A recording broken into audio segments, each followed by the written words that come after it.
tune into news across the galaxy where they talk all things LA Galaxy with the Nag Boys. Let's start nagging.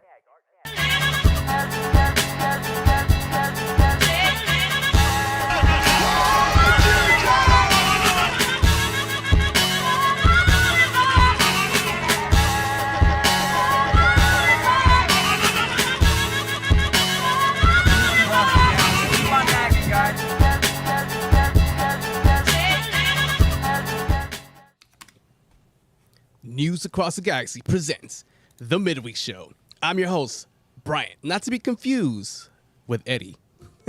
And next to me is, as always, is Edgar Zuniga. How you doing, sir? As you guys can see, I am no longer in that pit of despair that I've been in for I don't know how long, because of Chris Klein. I'm outside the stadium, like I always am. For some reason, I'm always outside the stadium. Why are you always outside the stadium, dude? I don't know, man. I think something about the smell of street dogs or something. I just keep coming back, man. Those are the greatest, though.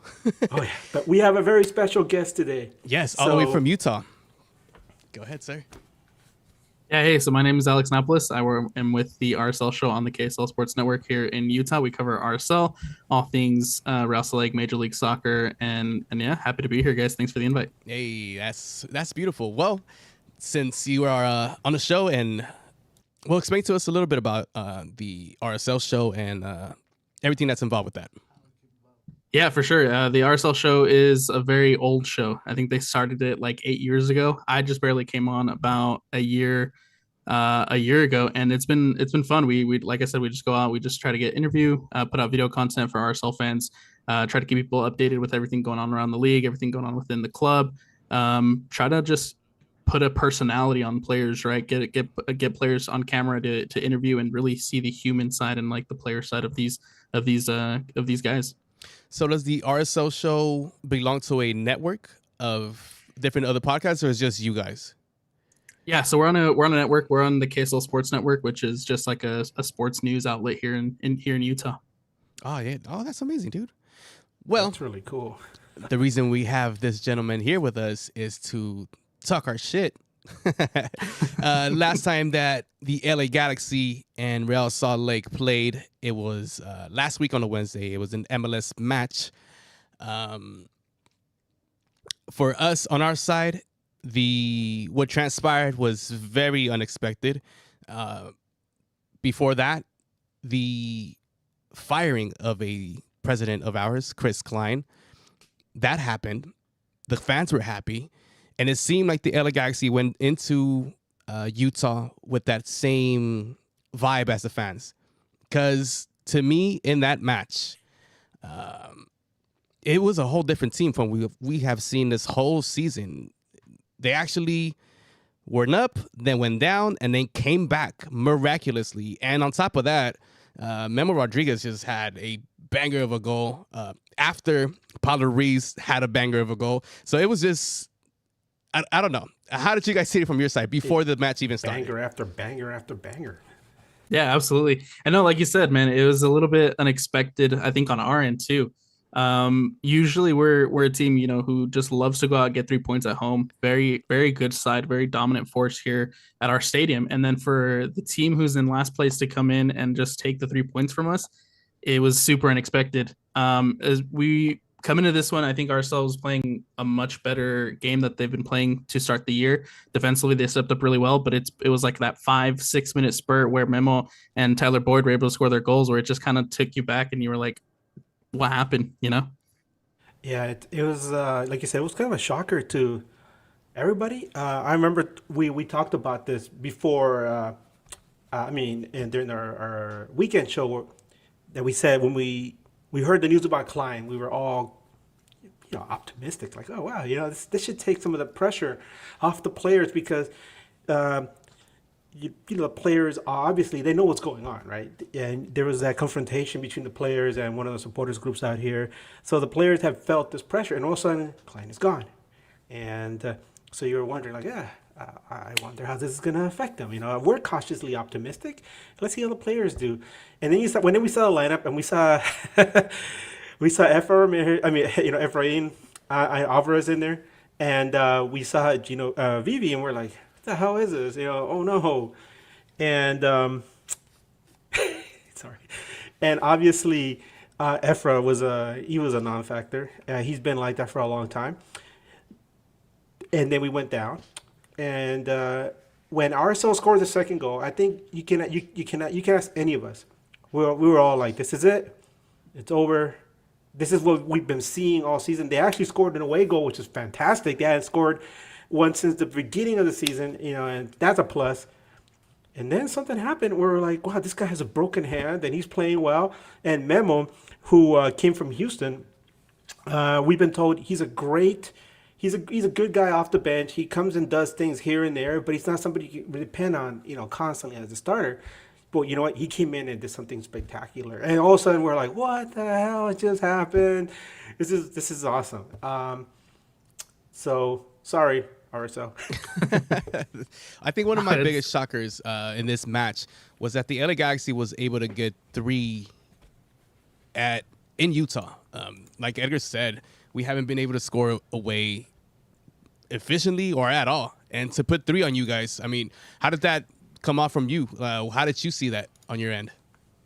Yeah, no, and like I said, coming into this one, I feel like this team was doing a lot better defensively. We had a good performance defensively in Colorado heading into this one, in Minnesota heading into this one. And then we have our star center back, Justin Glad, who's suspended for this game. But we still have really good depth, I think, at the center back position with guys like Marcel Silva and Brian Vera. But it kind of shows the leadership that a guy like Justin Glad, who's been with Ross Lake since 2014, has on that back line, because it's that little 5-minute span where Tyler Boyd and Memo Rodriguez get their goal. It's a complete defensive collapse. The midfield wasn't closing down.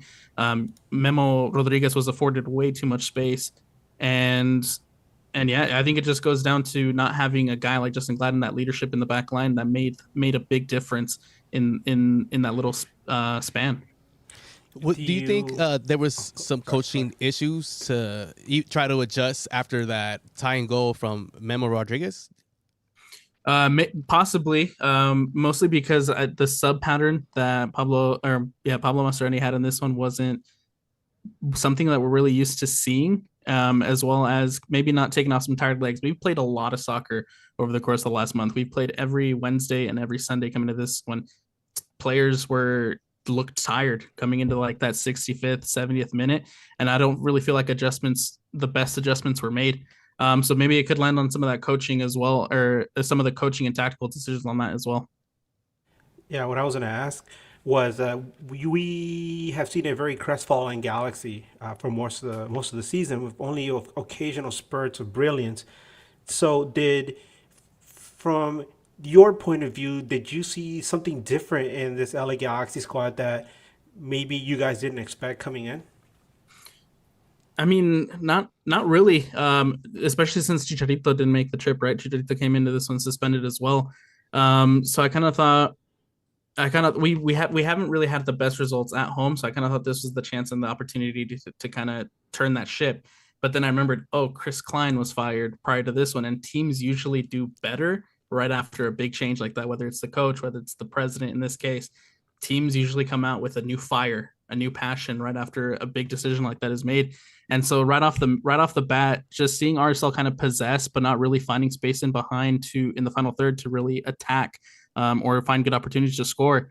Kind of in that moment where Ricky Puig and the transition game started coming into this one about the 30th minute, I was like, oof, this one could get difficult. And then sure enough, the penalty kind of changes the entire complexity of the game. Was that a PK? I think it was for sure. Yeah. No, and I'll give it to you guys straight. I don't ever want to be like a homer or anything like that. But in the VAR replay, like his hand is clearly out and extended. So I'm going with PK on that one for sure. And for us, anytime we get a penalty kick, everybody starts sweating because nobody can make a penalty kick here. Chicharito can't do it. I think he's like 39% or something like that overall in MLS, and Dejan Joveljic can't score them, and Ricky Puig can't score them. So I asked in my Twitter feed, who do you guys think should take the penalties? And a lot of people kept saying Brugman, and he stepped up, and man, that was a nice shot. So that was a positive. Like, yeah, we got one on the road, baby. And to be honest, with that first goal, I didn't really think these guys were going to put two more after that. I thought, this is it. We're just going to get that one. We're going to try to bunker down and come out with the 1-0 and maybe even a 1-1. Because every time we seem to go play in RSL, I don't know what it is about playing in that stadium. The LA Galaxy does not do well. Last time, myself, Eddie, and our other producer, Chewy, went down there and took a 10-hour drive. Real Salt Lake smashed the LA Galaxy. And we drove 10 hours just to see a 7-2 L in front of our face. And after that, I'm not going to lie, I cried because I never seen my team get their ass beat that bad. So it was surprising for us to even get on the board first. Was it surprising to you guys to see us go on the board first? I mean, yeah, just mostly, like I said, because of how much possession Arsenal had in the final third. There was like one or two really good opportunities that I can remember off the top of my head right now. One from Andres Gomez to kind of go ahead, but Jonathan Bond did incredible, made a nice save. And then just having all that possession, but not really having it amount to nothing.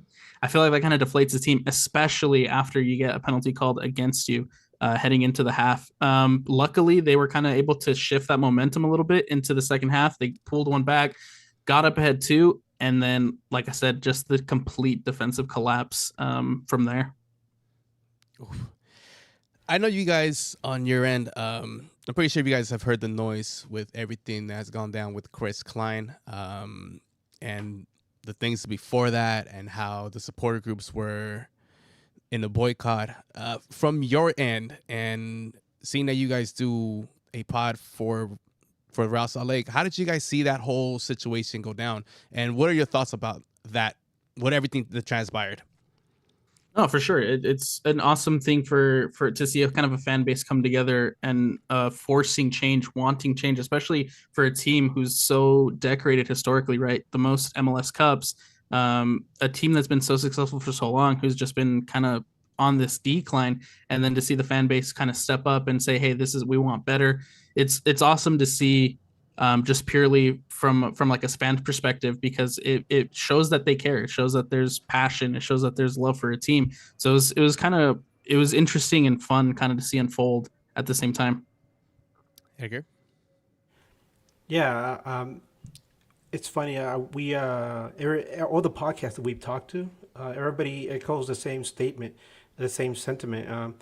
And I know some people say that MLS has kind of become tribal, where you only care about your team and you don't care so much about what's going on with the rest of the league. But I think otherwise. I think that if you're an MLS fan, if you're a fan of your team, you do care about some of the other teams because it's us. We take care of each other, right?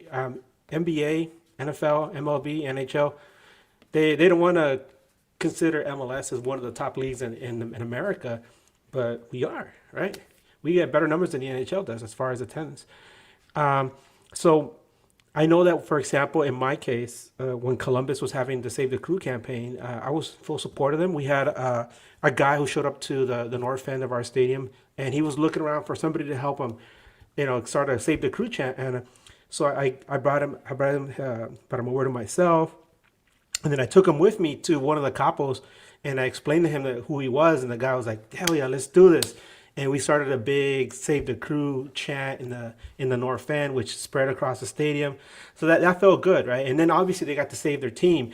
And then the funny thing is that we always saw this happen in other teams, right? Like, oh, these guys are protesting. Seattle's protesting for something. Portland's been protesting for the longest time. And then all of a sudden, here it is happening to us. And it wasn't like something that happened overnight. It was like a slow burn. And it got to the point where you realize, how did we get to this point? And it took drastic measures and a lot of sacrifice from a lot of people that really, really cared about this team. And when you hear fans from other teams come forth and say that not only were they watching this with interest, but that they supported the fans, the LA Galaxy fans, and that they're surprised and that they're pleased with the results of this, it really means a lot to us because it just shows that MLS really is a family. Except for those orcs and LAFC, obviously. And the reason why I also ask you that, Alex, is on the previous show that I believe Josh and Andy had right after the LA Galaxy RSL match, they kind of hit on some stuff that you guys have going on in your front office. I don't know if you want to expand on that.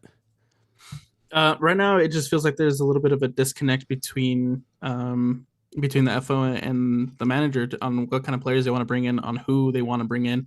But I mean, even going back to like 2018, 2019, 2020, where we had the issues with the ownership, RSL had to go through the sale. New owners come in last season, and so it wasn't obviously to the extent, I believe, of what you guys did as far as your guys' boycotting go, but there was definitely some boycotts here as well when kind of the ownership situation was happening a few years ago. And is that still going on, or has it died down a little bit since then? No, for sure. Everyone's kind of on board with this ownership group now. They've come in and kind of started to slowly change the culture, and I think starting this past season, or starting at the beginning of this season, kind of going into this one, you're just seeing more and more of like that shift in culture as far as like management and FO goes. Well, wasn't there like a passing rumor that RSL was in danger of like moving away from Salt Lake City? Did I hear wrong? For a little bit, yeah. For a little bit, there was like a little tremor that they were possibly looking at relocating Major League or Rouse Lake to Las Vegas, and then Ryan Smith and Don Garber come out and they're like, no, we're gonna keep them in Salt Lake. RSL's an MLS champion. Why would you move them? Exactly. That makes no sense. Now that you're speaking of culture, you guys have a young, promising player by the name of Diego Luna. We do. Just unfortunately couldn't make it to the final in the U20s with the U.S. men's national team. But what is his role in this team that you guys have right now? And is he your centerpiece of everything that RSL does? Right now, not necessarily. Right now, he's kind of been more of a come off the bench type of guy, like come off a bench and within like the last 20, 15 minutes of a game to either close a result or try to get a result. He's very good on the ball as far as creating opportunities in the attack. And I think, I don't know, maybe it's a factor of his age or something where we haven't really seen him get as much minutes as we as a fan base thought he was going to get. I think in Major League Soccer, he's only played about 90 minutes this season. I don't know if he was already ready to kind of go to this U20 tournament and ball out. I don't know if it's just been a little bit of the age factor, but he's definitely lacked minutes in Major League Soccer for Alsa Lake for sure. Age factor? Isn't he like 35 with kids? Maybe. I still haven't seen a birth certificate, so we'll have to go with 18. Edgar, I know you had some thoughts on Diego Luna and the tournament that he had with the U20s. Hey, Alex, real quick, though, if you have any connections with your front office, we are willing, believe me, it's hard to part ways, but we are willing to put Efrain Alvarez on the table if you want to train him for Diego Luna. I'll let them know and see what they think. He comes with his own McDonald's franchise, by the way. Yeah, I don't know if you heard, a lot of fans out here call him Chicky Nuggies. So poor Efrain, leave him alone, dude. There is not one episode we don't go without talking about Efrain Alvarez. We all need a little humor in our lives. So there you go. So anyway, Edgar, you had some thoughts on Diego Luna and his tournament. Oh no, it's just as far as the U20 tournament, I was following that very closely, and obviously we went from feeling so optimistic about this team. They looked like a generational team, like a once-in-a-generation team that was going to do something really, really amazing, to all of a sudden just completely falling apart against Uruguay. And Diego Luna was one of those guys that I was really looking to, like, wow, this guy is really developing right in front of our eyes, along with Cade Cow and all these other fellas that are on his team. And it was disappointing, but still, I feel that Diego Luna and Cade Cow and some of the other guys that really stood out in this tournament went there and they garnered so much experience from this that they can now take to their respective clubs. And I know on our end, we had Jalen Neal. He was very, very much involved in the qualifiers to get this team to the World Cup. And it was disappointing to find out that him and Julian Aude, who's from Argentina, were not going to take part in the tournament. Um, it was doubly disappointing because you would think that having Neil here would help the team, but in fact they were losing all these games, so it didn't really matter. And then he stayed, and I know for a fact that he really wanted to go. We know for a fact that he really wanted to go. His mom has expressed so much on social media, and I kind of wish he did because I look, like I said, I look at these other guys over there, and although the tournament ended, in a negative fashion, at least they got to experience that and bring that camaraderie and that experience, and they could now expand on that with their club teams and hopefully use that leverage to try to get some experience going to getting to the next step, whether it's a bigger contract than MLS or making that big step to Europe. And what's your thought on that, Alex? Because I'm of the thought that Jalen Neal playing here is of better competition than it is in U20s. Solely the fact that you're playing adults who are at their physical peak. And, well, as a developing player, you would want to play with the best competition. So I didn't mind him staying. I don't know what your takes are on that, of players going and or staying. No, I think it's a big opportunity for kids just to go out and get that experience, right?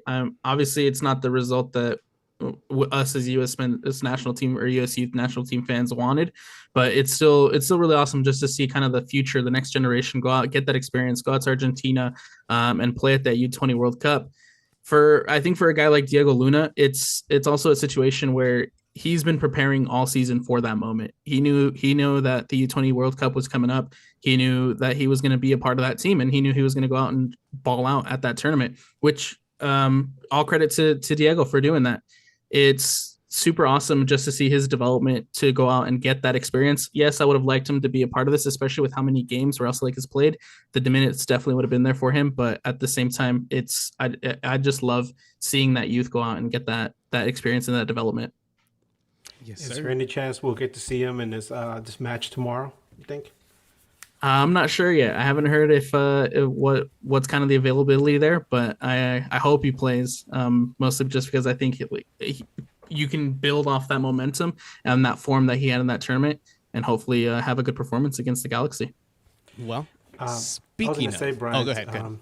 Yeah, one of my thoughts about going into this game was that, from at least my perspective, I really wish it would have been the Open Cup game first and then the MLS game, because we would have caught you guys by surprise in that Open Cup match. Like, yeah, we caught these guys, sleeping, and we're moving on. But no, obviously it was the MLS match first, and now we got to deal with the Open Cup and bigger stakes, much bigger stakes, especially because with so many more teams competing for MLS Cup, there's no guarantee that you're going to be making it into the later rounds and fighting for that MLS Cup. So here you have this tournament, which is very much within reach of both RSL and LA Galaxy. So I'm wondering what the mentality is going into this game. If you would have told me maybe a week and a half ago that Galaxy would have won, not just scored a pair of goals or 3 goals on the road, but defeated RSL, at Rio Tinto or whatever it's called now. What, America? Right? America First, yeah. America First, sorry. And I would have been like, you're pulling my leg, man. What's wrong with you? But here we are. And so now I'm thinking to myself, can they do it again? I'd like to think that they might, because of the fact that there are bigger stakes. But do I expect it to happen? I don't know. What do you think, Alex? I mean, yeah, the bigger stakes kind of change the complexity of this game, right? You're not just talking about 3 points now. You're talking about advancing to a semifinal and being that much closer to a cup. The problem that I see coming into this one is just RSL has been so inconsistent with the results this year. Yes, they're playing well, but one or two things happens, whether it's a mistake, whether whatever the case is, that ends up causing them to not get a result, especially here at home, right? This is probably one of the worst home starts that we've had that I can remember, right off the top of my head. We've only gotten like 8 points here at home out of the 8 games that we played or whatever. The last year, I think we only lost 4, and we've already lost four games at home this year. I just beg that this team comes out with more consistency. We just got the win at Austin this weekend. We're coming into this one hopefully with a lot more confidence, and hopefully playing well. And all I ask is for that consistency, and so hopefully Ross Lake get the result here at home and move on. So this is where I think the two teams differ, because you guys just played over the weekend at an away game. The LA Galaxy is basically coming in with a full week of rest. Both teams seem like this is the tournament they want to get some type of silverware. And I'm betting that RSL is going to come out with their A squad, and so is the LA Galaxy. The main difference is going to be that rest factor. Do you think that's going to take a toll on the RSL squad coming into this match? I think it really depends. In situations like that, I think it really just depends on the team. I feel like for some teams, it helps them, obviously getting the rest, obviously not playing and being able to kind of have that week to prepare for this game. But for other teams, they stay in form, right? They go and they have the midweek or the weekend game, and they're still continually playing soccer. They're staying at the rhythm of competition. I think for RSL, it's going to come down to that mentality, whether it's going to be building off that confidence of that getting the 3 points in Austin this weekend, or and trying to turn around that home form, or is it going to be another situation where they kind of couldn't really find opportunities in behind that Galaxy defense in the last game? So it's really just going to come down to the mentality and the strength of that squad. Ooh, you got something for us, Edgar? No, I was just wondering how, going back to that Austin game, I was just wondering what you guys thought about that game, because Austin's been such a strange team all year. I know that after last season, a lot of people were thinking, oh, here is a new power in the West. This is a team that's going to challenge Seattle and LAFC and Minnesota, who I think also was rising. And this year has just been such a letdown for them. It seems like whenever they get some traction, all of a sudden they fall apart. And I'm just wondering how the mentality is from going down there and actually, defeating them, and then having to come back and get prepared to not only make up for that game against Galaxy, but also like in a tournament. And I was wondering what you think about that. How is a team gonna transition from one aspect to the other? Yeah, and like you said, I think it just comes down to just building off of that win. This was RSL's first ever win at Q2 this past weekend, right? They've never gone down there and walked away with 3 points up until this last weekend. So it's just going back and building off that momentum, building off that win, and kind of focusing on this. We're 3 games away from potentially holding up a piece of silver. I'm sure Galaxy feel the same way. Not only that, but it's the golden ticket, right, to the CONCACAF Champions Cup or League, whatever you want to call it now. Oh yeah, your name. Yeah, exactly. So it's you're 3 games away from an international competition. So it's just about. But games like this, you don't even have to play well. It just comes down to who is able to make the difference and who wants it more, right? So the difference you speak of. Oh, my bad. Sorry, I was going to say, I think this is the first time that Galaxy is going to actually face an MLS squad in this tournament. Because so far, we've just faced either a bunch of B squads or C squads or teams from lower divisions. Because Seattle didn't send their best. LAFC obviously did not send their best. And just to lose in the so now RSL steps up and we're like, ooh, finally somebody that takes it seriously. So and I wish more teams would take this competition more seriously, because it is that ticket to Champions League. It's not just the Open Cup. It's taking that next step. And I'm glad RSL is taking it a lot more serious this year, because typically they're not the team to do that. Usually they'll rotate a lot. They'll kind of put it on the back burner, focus more on the league. But this year they've gone all in on this tournament. And I like it. I like it just to have that opportunity for silverware. Speaking about taking this tournament serious, what are some key factors that you see RSL taking in this match in order to come out with the victory against the LA Galaxy? They're going to have to rely a lot on kind of our wing play. So Jefferson Savarino and Andres Gomez, who are our 2 wingers. They're probably our most dynamic, most prolific attackers on that squad. And they kind of didn't play their best game against LA Galaxy. And that's all credit to guys like Alve and Caligari, who played very well too. And Jalen Neal, who had a fantastic game as well on Wednesday night. And so we need to see more from those two. They're kind of the guys who carry and shoulder that attack on their shoulders. And so we need them to really step up and be that dynamic duo that we know that they can be, in order to walk out with a win. Edgar, same question. What are the key factors that the LA Galaxy need in order to come out with another W in a very, I'm pretty sure it's going to be a very hostile environment tomorrow. What do you think it's going to come down to? I expect a rowdier crowd because Chicharito's actually going to be there. And in the last match, these two guys faced each other. Dejan Joveljic was up there on top, and Dejan's had a difficult. I want to say, yeah, he's had a pretty difficult time trying to, find pay dirt. And but he actually contributed in this match. He's a guy that has a lot of heart. But one of the things that we discussed about in our podcast is that the offense is built around Chicharito and trying to get him involved. But for one reason or another, whether it's a pass that's just a few inches off, or he just isn't in the right position, or his teammates can't find him, or maybe Ricky Puig holds onto the ball a little bit too long, Chicharito just hasn't scored. He hasn't scored he's not even close to the clip he was at a year ago. So we keep wondering, when is that switch going to go off? Obviously, he wasn't there on the field right after the whole Klein out thing. And like you said, players get a boost, right, when there's a change like that in management. And so we're wondering, is he going to come out with all this energy? Because we're so used to a Chicharito who's very energetic. If you ever seen him in his interviews, he's like, "What's up, G's? What's going on? Hey, whatever." He just goes off. He's like that little squirrel in Hoodwinked. I mean, he's just full of energy, right? And but for the last few weeks, we saw a very, very, very dour Chicharito. We're not used to seeing him like that. And there's even a press conference where he looked like he was in tears.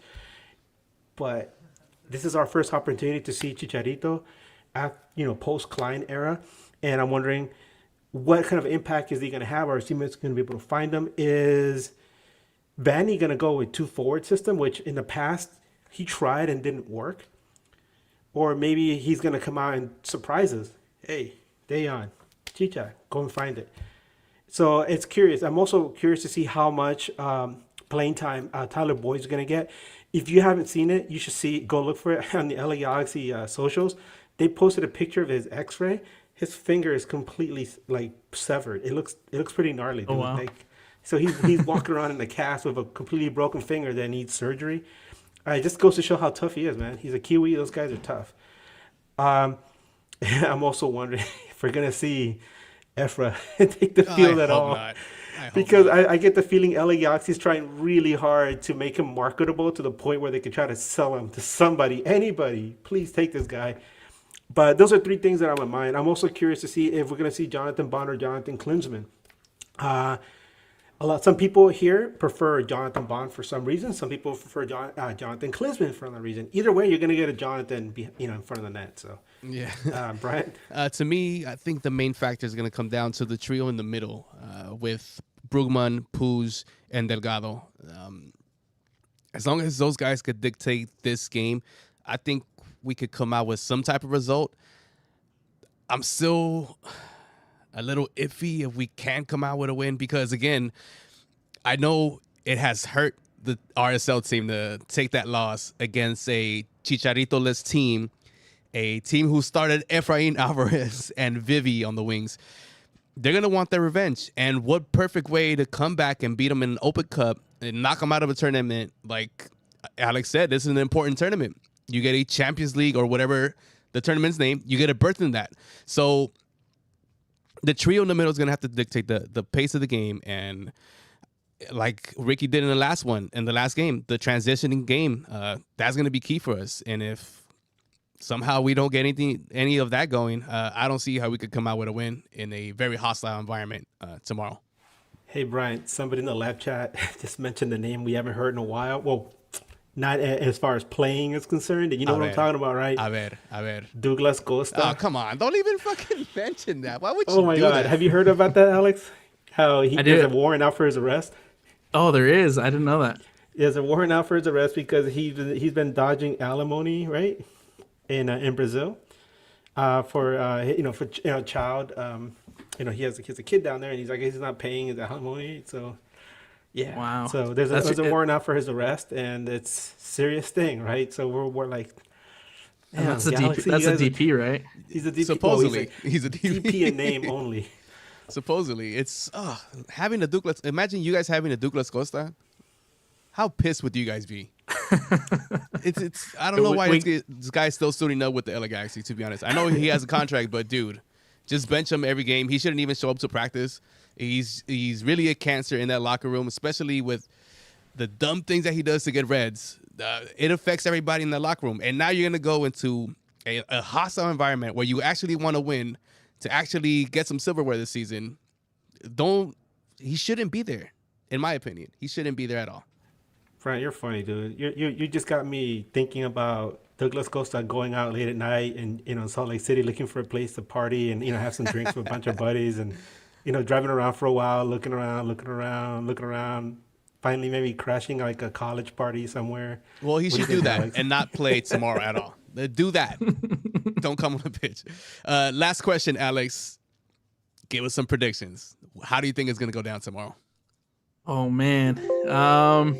Look, I coming off the Austin win.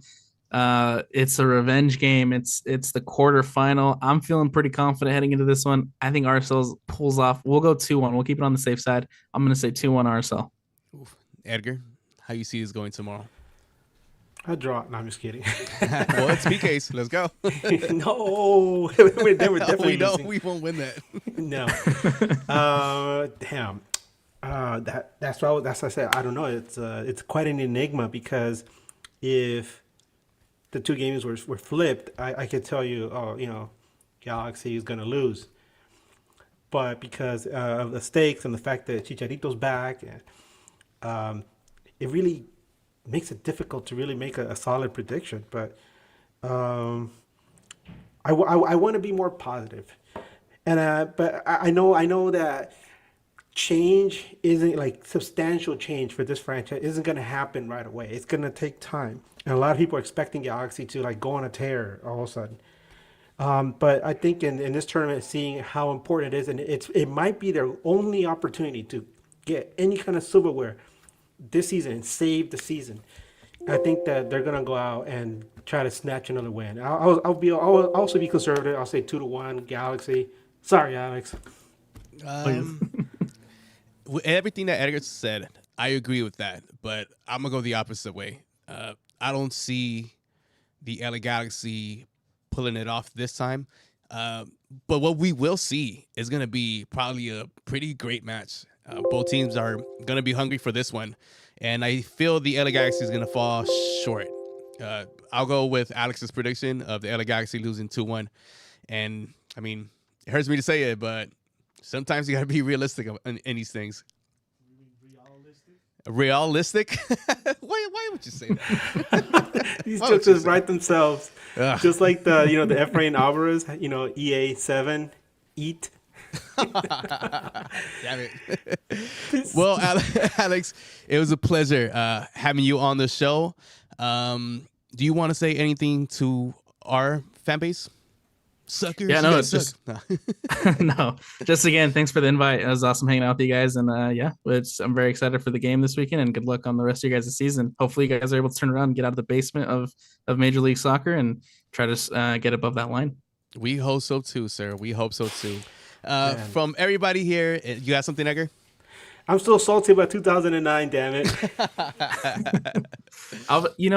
I remember bits and pieces of 2009. I think I was too young to like kind of watch and like understand soccer at the time. So I remember bits and pieces of it, but I think that's definitely where kind of my fandom for this club started. Yeah, one of the things I remember most about that club was Nick Romando. Ooh. And I sit really close to the field in the north end, and every time he'd come in, we start yelling at him. My buddies were like Hugo Sanchez because we thought he looked like Hugo Sanchez, the Venezuelan, like dictator. And there were times when he would turn around and wave at us because he knew what we were talking about. So that was pretty cool. He's an awesome guy. He's a great guy. Well, the LA Galaxy take on RSL in Utah on June 7th. Hopefully we see a great match. Thank you once again, Alex. Everybody, he is from the RSL show. From me, from Bryant, from Edgar, everybody here in the studio, this is us signing out. So keep on nagging. What?